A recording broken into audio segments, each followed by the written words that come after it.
اتمرن امتى في رمضان؟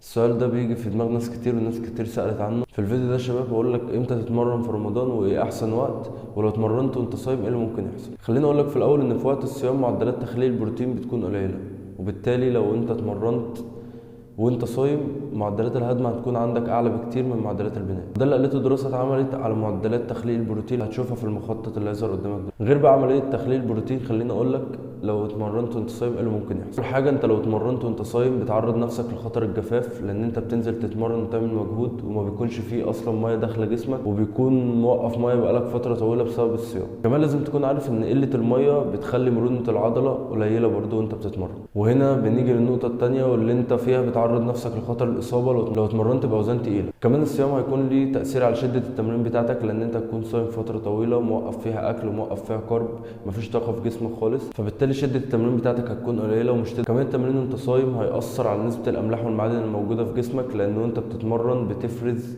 مجموعه من الاملاح والمعادن بشكل العرق اللي بيظهر وانت بتتمرن. بس كده يا شباب، وبعد اللي انا قلته لك ده انت اكيد استنتجت ايه الوقت المناسب اللي انت تتمرن فيه. والوقت المناسب ده هو بعد الفطار، يعني تاخد الوجبه بتاعتك وبعدها بساعه ونص او ساعتين تنزل تتمرن. حاجه اخيره يا شباب، لو اضطريت ان انت تتمرن قبل الفطار خلي التمرين بتاعك قبل الفطار بساعه الا ربع ساعه بالكتير، وتقلل شده التمرين بتاعتك وتقلل الاوزان عشان تحاول على قد ما تقدر تتجنب الاصابه وتتجنب ان انت ممكن يحصل لك اي مشاكل وانت بتتمرن. لكن لو مفيش اي حاجه تمنعك ان انت تتمرن بعد الفطار، فالاحسن زي ما قلت لك ان انت لازم تتمرن بعد الفطار، عشان بتكون في عناصر دخلت جسمك وبالتالي جسمك ابتدى يحلل العناصر دي ويمد نفسه بالطاقه الكفايه ان انت تقدر تنزل تتمرن بيها. استنى الفيديو الجاي هديك نظام غذائي 3000 سعر حراري للناس اللي عايز تعمل بالك. وبس كده كده كنت قلت لك